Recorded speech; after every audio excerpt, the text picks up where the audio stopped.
来帮手了。小心是烟雾！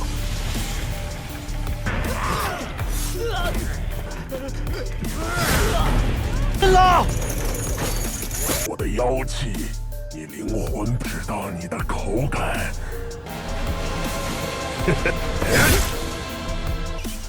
我要。 Halo lur, ketemu lagi dengan saya Deden Ronghod. Bagaimana kabar semuanya? Saya doakan semoga baik-baik saja dan dilancarkan segala sesuatunya. Amin, ya rabbal alamin.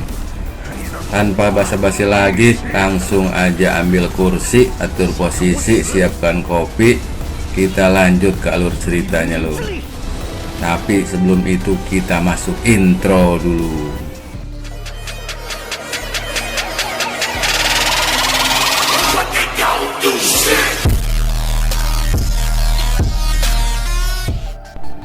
Oke lur, supaya lebih paham alur ceritanya, kita sedikit flashback di episode sebelumnya, di mana Lao Zeng dan teman-temannya telah diserang oleh kawanan iblis di pinggiran hutan Changqiong.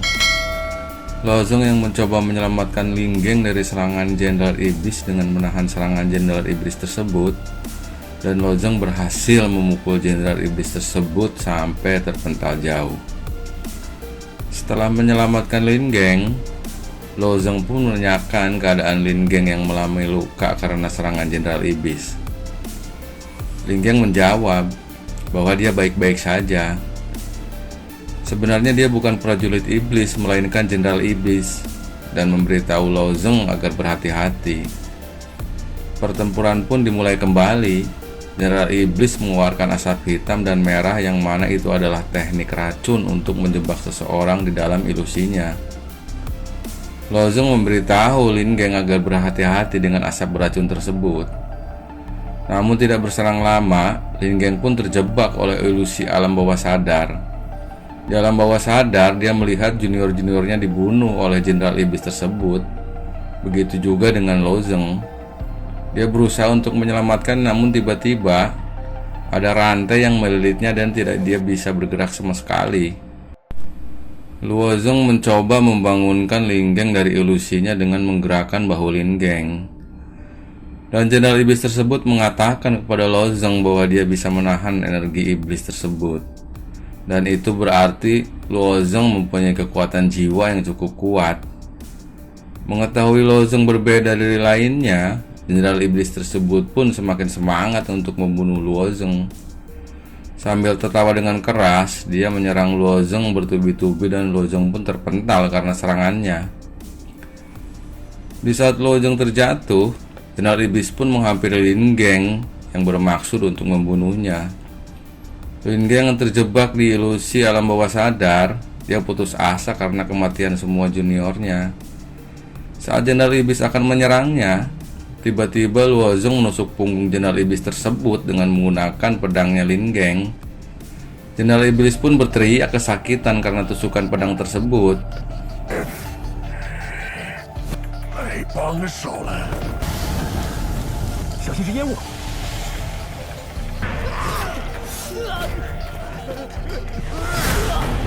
了！我的妖气，你灵魂知道你的口感。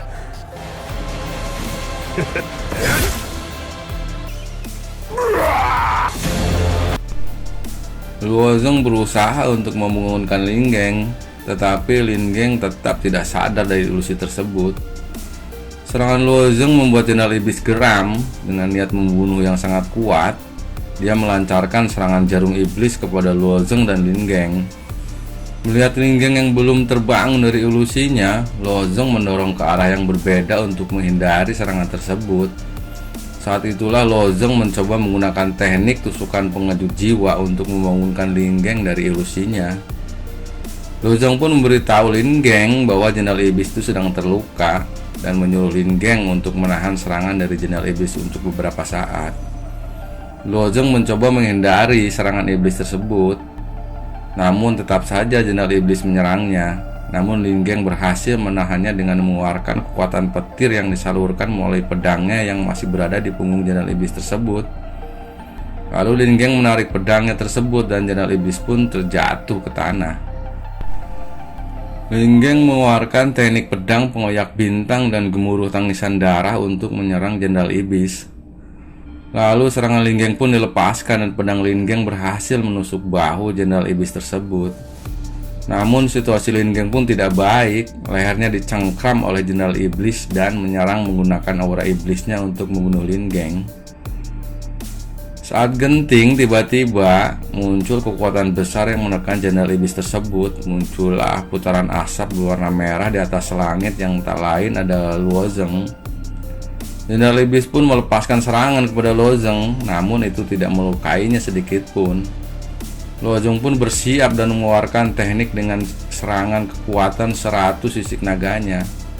Dan muncullah sosok naga hijau yang sangat besar di belakang Luo Zeng. Serangan pun dilepaskan dan muat tubuh dari Jenderal Iblis tersebut hancur berkeping-keping.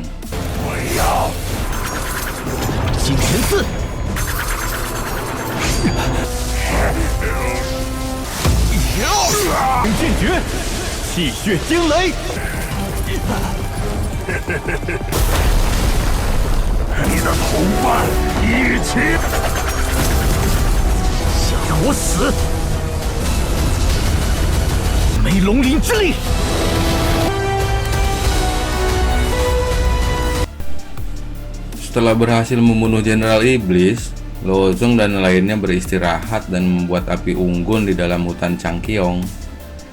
Dengan penasaran, Lin Geng mengatakan bahwa di hutan Changqiong ada larangan. Tapi kenapa para iblis ini bisa keluar masuk hutan Changqiong? Sepertinya ada masalah dengan larangan tersebut. Luo Zeng mengatakan bahwa hutan Changqiong dekat dengan kota Baidi. Jika dalam bahaya, kita bisa mencari bantuan ke sana. Lin Geng pun mengatakan kalau begitu kita berangkat ke kota Baidi besok pagi. Tidak lama kemudian terdengar suara dan bayangan mencurigakan. Lin Geng pun memberitahu kalau ada serangan dan memberitahu untuk bersiap. Tiba-tiba serangan diam-diam pun menyerang mereka. Lin Geng pun mencoba menahan serangan ratusan jarum tersebut. Setelah melihat jarum-jarum tersebut yang berjatuhan ke tanah, Lin Geng sepertinya mengetahui tentang jarum tersebut. Dan dia mengatakan apa adik junior Zhu dari puncak Jade Maiden. Dan mereka mengatakan kalau mereka murid dalam dari puncak Gerimis dan menyuruhnya untuk tidak bersembunyi. Tiba-tiba suara perempuan terdengar dan mengatakan kalau mereka jangan bergerak karena di antara mereka ada iblis. Dan muncullah sosok Zhu Qianing, murid dalam dari puncak Jade Maiden. Dan Lin Geng pun berkata kalau mereka bukan iblis, melainkan murid puncak Gerimis yang sedang mengikuti ujian di sini. Zhu Qianing pun mengatakan, tapi jarum pendeteksi iblis dari keluarganya merasakan energi iblis. Dan pasti ada iblis di antara mereka. Dan Zhu Qianing pun melihat satu persatu. Tetapi setelah melihat Luo Zeng, dia yakin kalau Luo Zeng adalah iblis tersebut. Lin Geng pun menghentikannya dan dia berkata kalau Luo Zeng adalah murid puncak Gerimis, bukan iblis. Tapi Zhu Qianing tetap melepaskan serangan ular hijau kepada Luo Zeng. Dengan santainya Luo Zeng pun menahan serangan ular tersebut. Zhu Qianing pun kaget. Ular tersebut berubah menjadi jarum dan Zhu Qianing menghampiri Luo Zeng untuk mengambil jarum tersebut. Dan dia berkata bagaimana Luo Zeng menjelaskan tentang respon jarum iblis tersebut kepadanya. Luo Zeng sedikit terdiam sambil berpikir. Dan dia teringat lalu mengeluarkan jarum beracun yang serupa dengan milik Zhu Qianing. Tidak lain adalah jarum dari keluarga Zhu Qianing. Tentu saja itu membuatnya marah dan mengatakan kalau Luo Zeng mencuri jarum tersebut dari mana. Dia pun terus menyerang Luo Zeng tanpa ragu-ragu. Luo Zeng pun mengatakan kalau dia mendapatkan jarum tersebut dari pelayan dari keluarga Zhag. Dan tidak lama Lin Geng pun menghentikan pertarungan mereka berdua.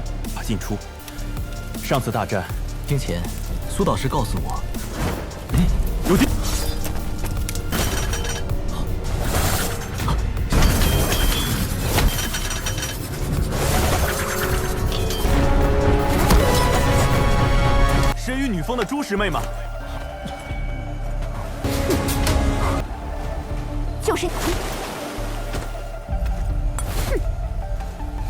是我从诸葛家管事处所得。够了，别。 Lalu Lin Geng bertanya kepada Zuqianing mengapa dia muncul di sini sendirian dan mana orang-orang dari puncak Jade Maiden lainnya. Zuqianing menjawab kalau orang-orang dari puncak Jade Maiden hanya sedikit, itu sebabnya mereka bekerja sama dengan senior dari puncak Black Rock. Tapi dia tidak menyangka sebenarnya ada 2 jenderal iblis yang menyelinap masuk dan mereka tidak bisa mengalahkan jenderal iblis tersebut.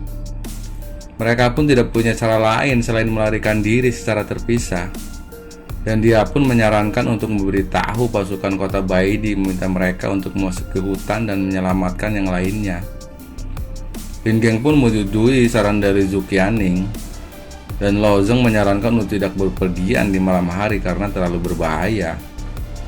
Karena semua orang sedang terluka akibat pertempuran dengan pasukan iblis, sebaiknya beristirahat di sini malam ini dan menuju kota Baidi besok pagi, dan tanpa mereka sadari bahwa ada seseorang yang sedang mengawasi mereka. 诸士们，你怎么一个人在疯的其他人呢？人少，所以但没想到，竟然有2只妖将打不过那些妖将，只能让我们分开逃走。哎呀，我和师姐们走散，尽快通知白帝城的军队。我们必须尽快联系。姐，夜间行路太过有伤在身，我看再动身前往白帝城可好？好吧。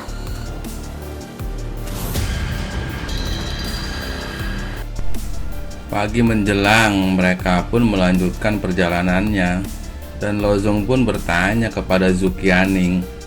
Karena dia berasal dari puncak Jade Maiden, dia bertanya apakah pernah mendengar murid bernama Luo Yan. Zuqianing menjawab, Yan Yan dia adalah murid paling berbakat dari puncak Jade Maiden. Mengapa kau bertanya? Lao Zeng pun menjawab, Yan adalah adik perempuanku. Zuqianing langsung menghampiri Lao Zeng dan berkata kalau kamu Lao Zeng yang selalu dibicarakan Yan Yan. Dengan penasaran dia pun melihat Lao Zeng dan memutarinya. Dan dia berkata, kamu tidak begitu tampan. Dan Yan Yan membohonginya. Di tengah perjalanan mereka pun terhenti karena mendengar sesuatu. Sepertinya itu murid dari sekte King Yun. Sepertinya mereka sedang melawan pasukan iblis.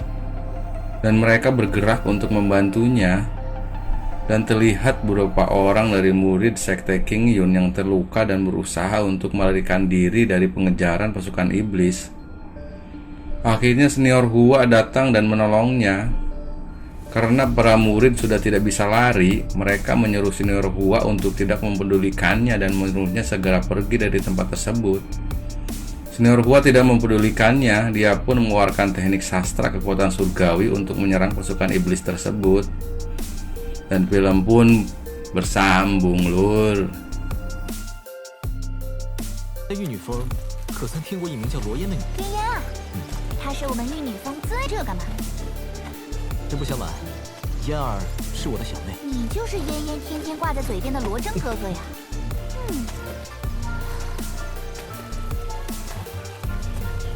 也没说的那么帅呢。好像是。